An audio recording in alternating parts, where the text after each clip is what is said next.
Welcome to Kingdom of Tales Africa. Discover Africa's rich heritage through captivating folktales, myths, and legends brought to life with tonomatic storytelling and soulful narration. The sun had just begun to breathe over Abeokuta, stretching its golden fingers across the ancient rocks that cradled the town. The morning mist rose lazily from the Ogon River, calling like forgotten spirits above the calm surface. Birds sang softly from the tall bamboo groves, and the scent of wet earth mixed with palm oil smoke drifted through the air. Mermaid balanced her calabash on her head as she made her way down the narrow footpath that led to the riverbank. She was young, barely 20, with skin the color of bronze earth and eyes that held the quiet sadness of someone who had seen too much poverty to still believe in miracles. Her late mother had told her, "Water does not only quench thirst, it listens." But these days, Mermaid doubted if any spirit cared to listen to her prayers. Every dawn, she came to the river to fish or gather water to sell at the market. Her father had died years ago in the palm fields, and her younger brothers depended on whatever she brought home. Abeokuta was kind to the rich and merciless to the poor, a truth every soul learned before they turned 10. That morning, however, something about the river felt different.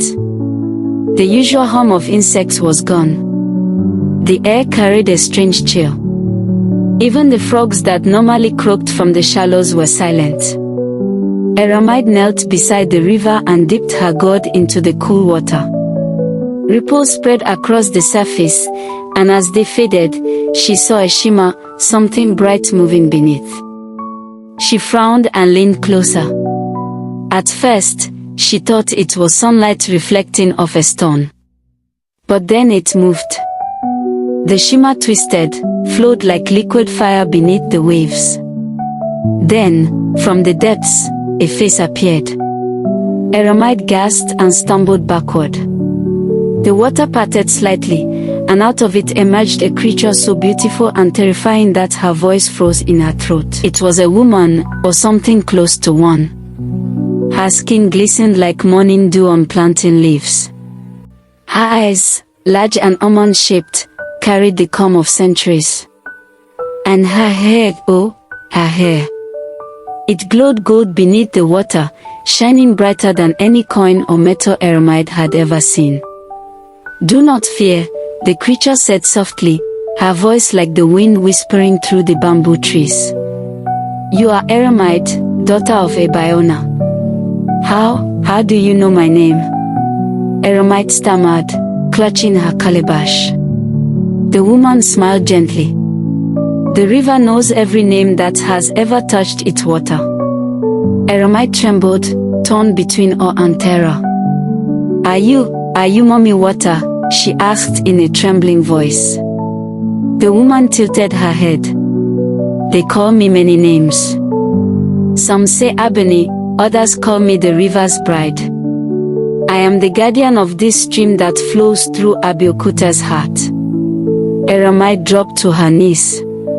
"Forgive me, Great Spirit. I did not mean to disturb you." "Rise, child," Ebony said, her voice carrying both warmth and sorrow.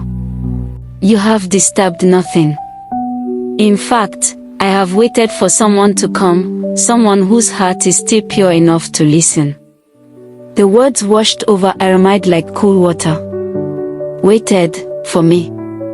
Ebony nodded. Her golden hair floated on the water like liquid sunlight. "The river has grown weary. Greed and waste poison it. Offerings that once honored the spirits have turned to trash and oil.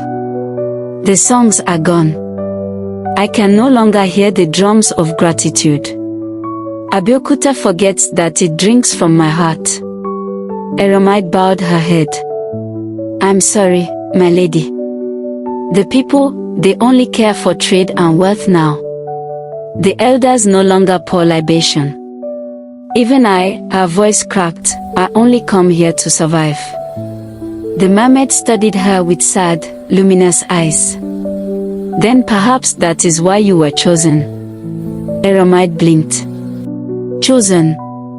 to remind them that all wealth comes from the river, and the river gives only to those who honor her. The wind rustled the tall reeds. For a moment, Mermaid thought she heard drums in the distance, faint and ancient, like echoes of a forgotten festival. Ebony raised her hand, and in it appeared a single strand of her golden hair. It glowed faintly, illuminating the water. "Take this," she said. "Not for greed, but for proof. Tell your people that the river's heart still beats. Tell them the guardian still watches." Mermaid's hand trembled as she accepted the hair. It was warm to the touch, soft as silk but as heavy as metal. "I will, my lady. I promise." "Go before the sun climbs high," Ebony whispered. "And remember, never let greed touch this gift. Its light will fade if lies surround it." The river rippled, and before Mermaid could reply, Ebony sank beneath the surface, her golden hair vanishing like a sunbeam swallowed by the tide. For a long moment, Mermaid remained kneeling, staring at her reflection. She could hardly breathe. Then, clutching the glowing strand against her chest, she rose and began the long walk back to the village. By the time she reached Abeokuta's central market, the sun had fully risen. Women shouted prices, goats bleated, and the smell of roasted corn filled the air. Mermaid's friend, Kemi, spotted her from across the store. "Mermaid, you're late again, oh," Kemi teased. "Did the river spirits hold you for ransom?" Mermaid forced a small smile, unsure what to say. "Something like that," she murmured. But Kemi's eyes caught the faint glimmer peeking from Mermaid's wrapper. "Wait, what's that shining?"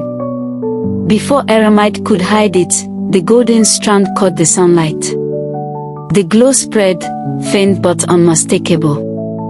The chatter in the market slowed as people turned to look. What is that?" an old woman gasped. "It's gold." "No, not gold, it's glowing," shouted a trader. Within seconds, a small crowd had gathered.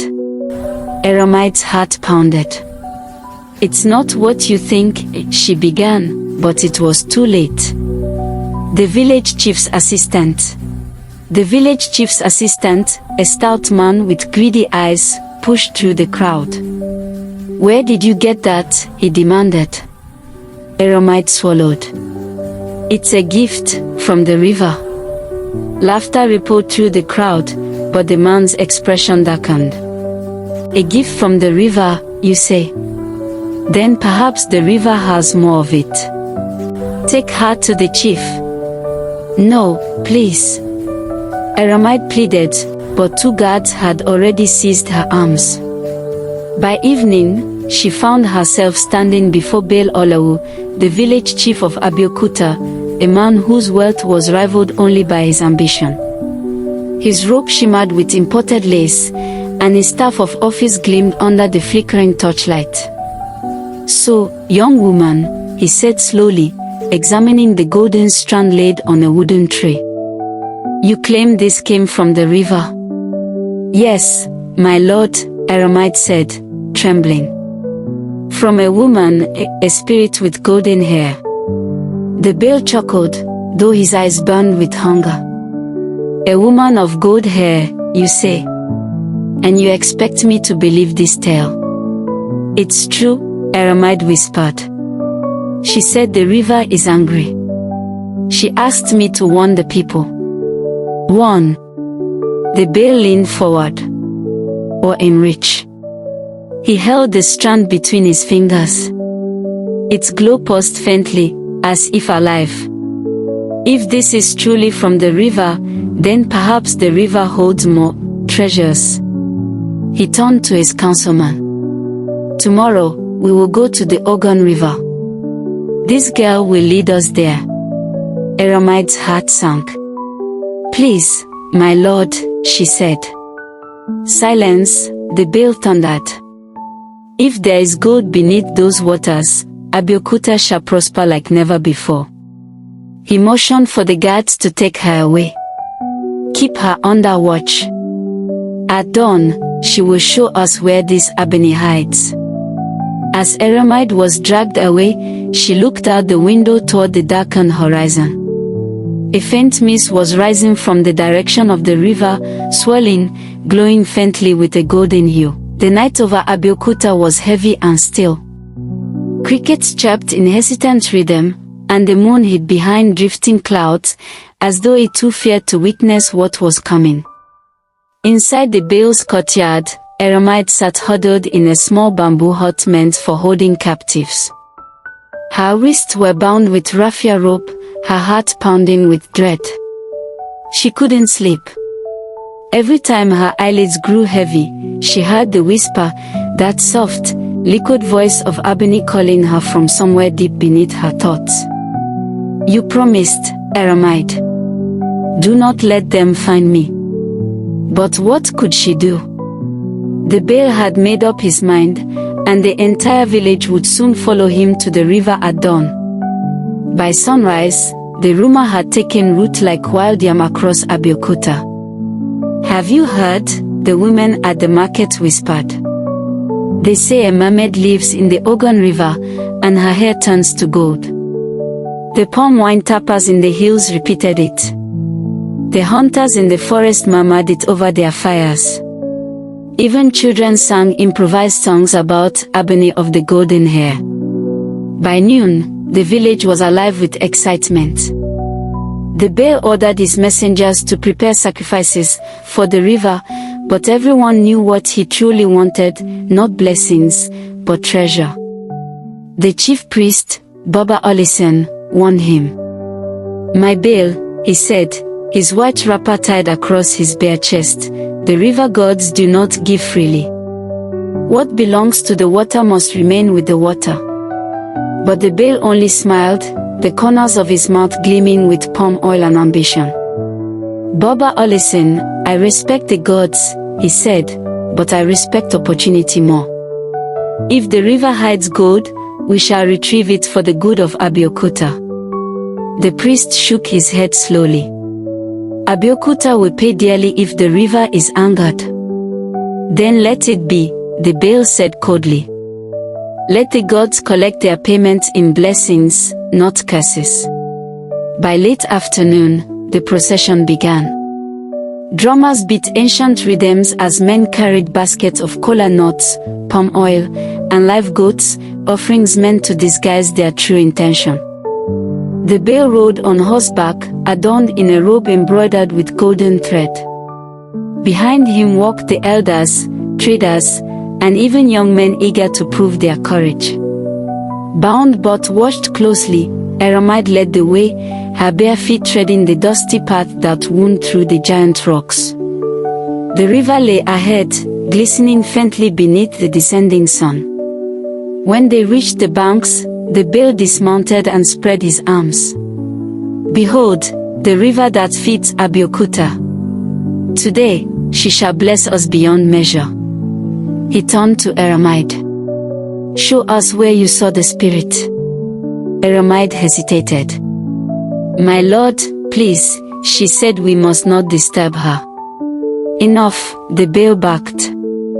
Do you think I fear a woman who swims in water? Show us. Tears filled Mermaid's eyes. She pointed to the shaded bend of the river where the golden shimmer had first appeared. The men rushed forward, wading into the water with nets and ropes, laughing, their feet stirring up mud and reeds. The drummers beat faster. The air thickened. And then, the river began to hum. It started as a low vibration beneath their feet, a deep, ancient sound that made the water tremble. The goats bleated and pulled at their ropes. The palm leaves shivered though no wind blew. From the center of the river, bubbles rose, slow at first, then violently, like boiling water. The drummers stopped. Every face turned toward the rippling circle forming in the middle. Then the water burst open. Abeni rose from the depths, her golden hair cascading like molten sunlight, her eyes glowing with sorrow and fury. Gasps rippled through the crowd. Some fell to their knees. Others backed away. "Who dares disturb my rest?" her voice echoed, not loud but resonant, like thunder beneath the earth. The Baal stepped forward, forcing a smile. "Great Spirit, we come to honor you with gifts." Ebony's gaze shifted to Mermaid. "You promised," she whispered. Mermaid broke into sobs. "Forgive me. They forced me." But the Baal interrupted. "We seek only a small token of your beauty. One strand of your golden hair will feed this village for years." The river spirit's expression darkened. "You asked for what was never yours." Then, without warning, the Baal lifted a knife from his belt and signaled to his guards. "Take her hair." The men rushed into the water. Ebony's cry pierced the sky. The river exploded in waves as if the heavens themselves wept. But the men fought, slashing at the golden strands with their blades. Mermaid screamed, "Stop. Please, stop." But greed had deafened them all. Finally, one of the guards sliced through a thick lock of her glowing hair. The light burst outward, blinding everyone. Ebony shrieked, a sound that split the clouds. The river turned black, and the air filled with the scent of iron and salt. When the light faded, she was gone. Only the severed strands floated on the dark water, glimmering faintly before dimming to dull gold. The Baal lifted one in triumph. "The gods have blessed Abeokuta," he declared. But no one cheered. Even the birds were silent. The river no longer flowed. It stood still, frozen, lifeless. The villagers returned home with their prize. Fires burned bright through the night as the Baal celebrated, drinking palm wine and boasting of his victory. "We shall sell this gold," he said, "and Abeokuta will become the jewel of Ogun State." But Mermaid sat alone outside her hut, tears staining her face. The river's silence haunted her. No frogs croaked. No crickets sang. Even the wind refused to pass through the trees. When she closed her eyes, she saw Ebony's face, her eyes not angry, but disappointed. "Mermaid," the voice whispered again, faint as a ripple. "The river remembers." Mermaid awoke in a cold sweat. She ran to the riverbank in the dark. The water was motionless, a mirror reflecting the stars. She knelt and touched it. It was icy cold. A faint glimmer moved beneath the surface, then vanished. She whispered into the night, "Ebony, I'm sorry. Please forgive me." But the river gave no answer. By morning, strange things began to happen. The first was the fish. Every fisherman who cast his net found it empty. Those who went deeper returned with dead tilapia floating belly up. The water smelled faintly of blood and metal. Then came the sickness. Children who drank from the river woke up with fevers. Women washing clothes saw their skin break out in rashes. The chief priest tried to pour libation, but the palm wine turned sour in the calabash. The Baal ignored the warnings. "These are coincidences," he said. "Superstition. Prepare the gold for sale." But that night, the first man who touched the mermaid's hair, the guard who cut it, was found dead near the riverbank, his eyes wide open, his skin damp and cold as if drowned, though he lay far from the water. The next morning, his wife swore she saw golden strands tangled in his fingers. Mermaid watched in silence as fear crept through Abeokuta. People began whispering that the river was cursed. And every night, she dreamt of Ebony, not screaming, but singing softly beneath the waves. "What they cut shall grow again. What they stole shall return." The air in Abeokuta grew heavier with each passing day. The once lively marketplace, known for laughter, bargaining, and the smell of roasted plantain, had turned into a place of hushed voices and fearful glances. The river no longer sang.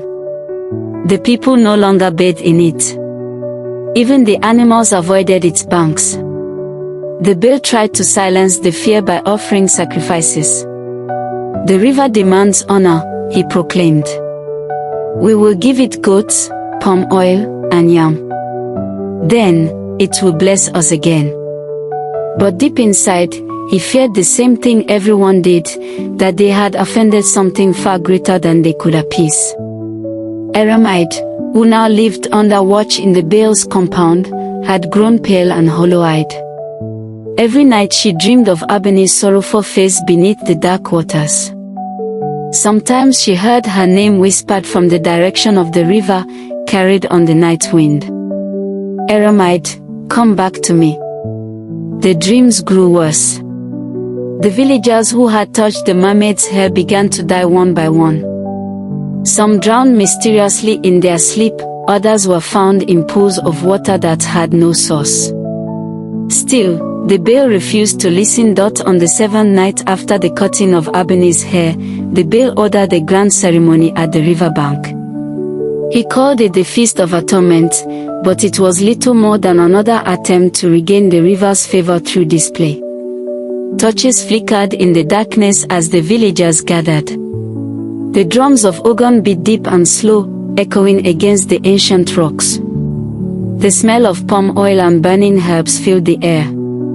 Mermaid was forced to stand beside the chief priest, Boba Olison, who looked weary and defeated. The gods are angry, he muttered. I told him. But he does not hear. The Baal, dressed in shimmering blue agbada embroidered with coral beads, raised his staff high. Tonight, we return honor to the river. Tonight, Abeokuta shall be restored. He motioned for the offerings to be thrown into the river, yams, oil, white pigeons, and a goat. But when they hit the surface, the water didn't move. The gifts floated there, untouched, as if the river refused them. A murmur swept through the crowd. Then the wind shifted. The torches flickered violently. A chill rolled across the riverbank like a living thing. From the darkness came a voice, soft but clear. Offerings of deceit cannot heal what greed has wounded.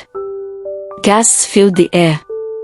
The river began to glow faintly blue, and shapes shimmered beneath the surface, faces, arms, tails of creatures unseen. Mermaid fell to her